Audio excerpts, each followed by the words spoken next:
Assalamualaikum warahmatullahi wabarakatuh. Kami di sini akan mempresentasikan hasil diskusi kami mengenai proses bisnis, procurement, dan sumber daya manusia. Langsung saja yang pertama, procurement adalah proses bisnis dari pemilihan sumber daya pemesanan dan mendapatkan barang atau jasa. Pembelian adalah sinonim untuk procurement. Langkah umum dalam proses procurement adalah: yang pertama, menentukan kebutuhan. Permintaan pembelian adalah dokumen internal yang dibuat untuk meminta sesuatu pada suatu waktu tertentu. Dokumen itu juga dapat dibuat secara otomatis oleh sistem MRP. Sistem MRP dapat melakukan analisis secara canggih untuk menentukan kebutuhan berdasarkan permintaan pelanggan untuk suatu item dan sistem produksi perusahaan. Setelah selesai, permintaan pembelian dilanjutkan secara elektronik ke supervisor untuk disetujui. Profil pemakai dikelola dalam permintaan pembelian, filter R3, dan dikirim ke orang yang tepat untuk disetujui. Permintaan pembelian merupakan langkah opsional dalam procurement di R3. Lalu yang kedua, memilih sumber daya. R3 dapat memeriksa apakah ada kontrak dengan pemasok untuk menyediakan suatu item yang diminta.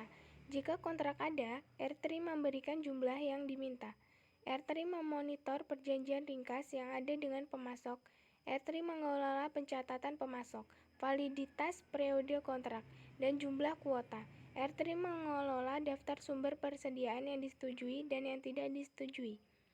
R3 juga dapat memilih pemasok yang akan dipanggil untuk penawaran permintaan, berdasarkan rekomendasi data yang telah disimpan sebelumnya. Lalu yang ketiga, permintaan untuk quotation. Setelah memilih pemasok, berikutnya R3 digunakan untuk menghasilkan dokumen permintaan untuk quotation. Permintaan untuk quotation dibuat untuk item atau jasa yang sangat mahal atau untuk item jasa yang penawarannya diperlukan sebagai kebijakan perusahaan. Permintaan untuk quotation mungkin juga dikirimkan dalam bentuk dokumen, kertas seperti fax atau secara elektronik. Lalu yang keempat, memilih pemasok. R3 membandingkan kebutuhan procurement dengan catatan pemasok yang telah tidak diterima. R3 menawarkan fungsi evaluasi pemasok secara otomatis untuk membantu organisasi dalam proses bisnis procurement. Selanjutnya, menerbitkan pesanan pembelian. Dokumen pesanan pembelian mengidentifikasi pemasok dan mengkonfirmasi barang yang dipesan, jumlah, harga, tanggal pengiriman, dan jangka waktu pembayaran. Pesanan pembelian dapat dikirim dalam bentuk kertas seperti fax atau secara elektronik seperti dokumen. Selanjutnya, penerimaan barang. Ketika pemasok melakukan pengiriman, dokumen penerimaan barang disiapkan dalam R3. Dokumen ini sering disebut laporan penerimaan. Jika barang rusak, pengiriman dapat dimasukkan sebagai return atau tidak diterima pada saat pengiriman. Jika pengiriman pemasok dibuat dalam suku cadang, maka beberapa jurnal penerimaan barang harus dibuat. R3 memonitor pengiriman dan pelaporan ketika pesanan telah dipenuhi dan hampir selesai. Dokumen penerimaan barang dapat disiapkan dengan 3 cara. Cara pertama dengan sistem manajemen persediaan ketika barang diserahkan ke penyimpanan sementara. Cara lain, dokumen penerimaan dapat disiapkan dengan referensi pesanan pembelian. Cara ketiga, barang yang diterima dapat diposting ke dalam inspeksi kualitas. Setelah barang yang diterima diposting, R3 membuat dokumen persediaan yang mendokumentasikan dampak piutang dagang persediaan. Jika akan dibuat dokumen akuntansi yang menunjukkan transaksi di buku besar. Lalu selanjutnya verifikasi faktur.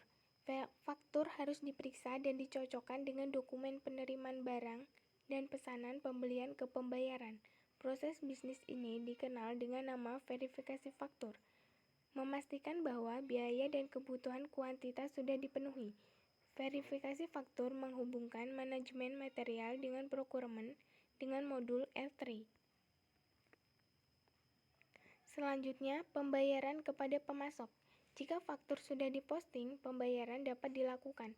Pembayaran dibuat sesuai dengan jangka waktu pembayaran dan persyaratan yang ditentukan dalam pesanan pembelian atau record master pemasok.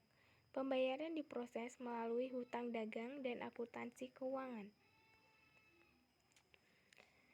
Pengendalian siklus transaksi pada procurement meliputi permintaan. Permintaan untuk membeli dimulai dari departemen pembelian. Permintaan pembelian juga dapat dimulai dari departemen lain dalam perusahaan. Permintaan pembelian disetujui dalam departemen yang membuatnya. Selanjutnya, pembelian. Fungsi dari departemen pembelian adalah memilih pemasok dan mengatur jangka waktu dan pengiriman. Bagian pembelian kemungkinan dapat menolak permintaan pembelian karena anggaran yang tidak mencukupi, kurangnya otorisasi, atau karena alasan lainnya. Bagian pembelian memilih pemasok dan kemudian menyiapkan pesanan pembelian untuk suatu permintaan. Tembusan dikirim ke pemasok, hutang dagang, departemen yang membuat, dan departemen penerimaan. Masing-masing memiliki akses ke pesanan pembelian untuk memproses pesanan. Selanjutnya, penerimaan. Bagian penerimaan memiliki akses ke pesanan pembelian dan mencocokkan dengan pengiriman dari pemasok. Prosedur penerimaan harus punya peran independen untuk menghitung pengiriman dan atau menyiapkan laporan penerimaan. Independen atau blind count, pengiriman dilakukan dengan tidak mengizinkan perhitungan, punya akses ke kuantitas yang ada pada pesanan pembelian. Lalu selanjutnya, penyimpanan. Departemen penyimpanan menyetujui penerimaan pengiriman dari bagian penerimaan dengan menandatangani laporan penerimaan dan kemudian melanjutkan ke hutang dagang. Jika barang langsung dikirim ke departemen yang meminta dan bukan ke departemen penyimpanan, supervisor departemen yang meminta mengakui penerimaan pada laporan penjualan dan melanjutkan ke hutang dagang. Verifikasi independen penerimaan pembelian adalah ciri pengendalian dari proses bisnis procurement. Selanjutnya, hutang dagang. Hutang dagang bertanggung jawab untuk memulai pembayaran ke pemasok. Integritas proses bisnis procurement. Pengendalian proses bisnis procurement berpusat pada integritas hubungan pembeli-penjual. Pendekatan peringkat atribut untuk memilih pemasok. Pendekatan peringkat atribut untuk memilih pemasok jika diperlukan pendapat dari beberapa evaluator, yakni menghubungkan hasil evaluasi itu pada waktu yang sama. Proses bisnis pengeluaran kas. Proses bisnis pengeluaran kas mengendalikan pengeluaran cek dan pengeluaran kas aktual. Biasanya cek digunakan pada sebagian besar pengeluaran, di mana pengeluaran dibatasi pada jumlah kecil yang diambil dari dan dipertanggungjawabkan sebagai dana invest dan kas kecil. A. Hutang dagang. Departemen hutang dagang mengakses dokumen yang diperlukan untuk mendukung pengeluaran kas. Dokumen-dokumen itu adalah permintaan pembelian, pesanan pembelian, laporan penerimaan, dan faktur pemasok. B. Pengeluaran kas cek, voucher, dan voucher diterima dari Departemen Hutang Dagang. Setelah dicek, voucher diperiksa, cek ditandatangani, dan voucher dicap dan disimpan urut nomor. C. Buku besar ayat jurnal diterima dari hutang dagang dan kontrol total dari pengeluaran kas direkonsiliasi. D. Audit internal, cek telah dicap diterima dari bank bersama-sama dengan laporan bank. Direkonsiliasi bank independen adalah pengendalian yang penting pada proses bisnis pengeluaran kas. E. Sistem voucher pada dasarnya adalah teknik pemeriksaan. Otorisasi dapat dilakukan dengan menandatangani formulir secara fisik pada paket voucher. F. Posting hutang dagang. Setelah faktur disetujui untuk pembayaran, faktur akan disimpan sampai tanggal jatuh tempo dan secara formal diposting pada saat itu. Proses bisnis manajemen sumber daya manusia.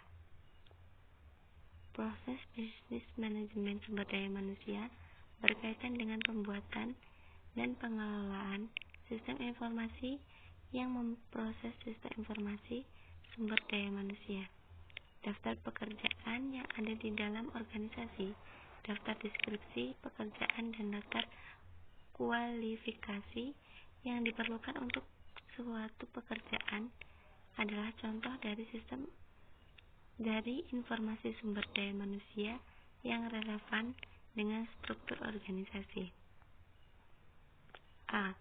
Pemrosesan SDM dan SAP R-3 modul sumber daya manusia pada SAP R-3 termasuk komponen yang menangani tujuan yang telah dinyatakan sebelumnya secara terintegrasi pada lingkungan online. B. Struktur data SDM. Struktur data memberikan dasar untuk penyimpanan dan manipulasi data. Struktur data sumber daya manusia terdiri dari 3 elemen: data master sumber daya manusia, organisasi data sumber daya manusia, tujuan sumber daya manusia. Data master, rekod data master pada modul HR-PA dan HR-PD dibuat dan dikelola untuk unit organisasi, profil pekerjaan, karyawan, dan pelatihan. Rekod master sumber daya manusia menjadi sasaran untuk perubahan yang sering terjadi. Sebagai contoh, perubahan master data karyawan mengikuti perubahan hidup dan karir yang terjadi. Organisasi data.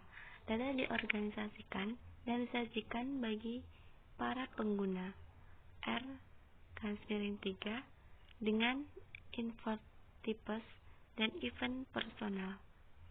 Infotipe adalah istilah dalam SAP yang menunjukkan kumpulan file data yang dikelompokkan bersama-sama untuk ditampilkan.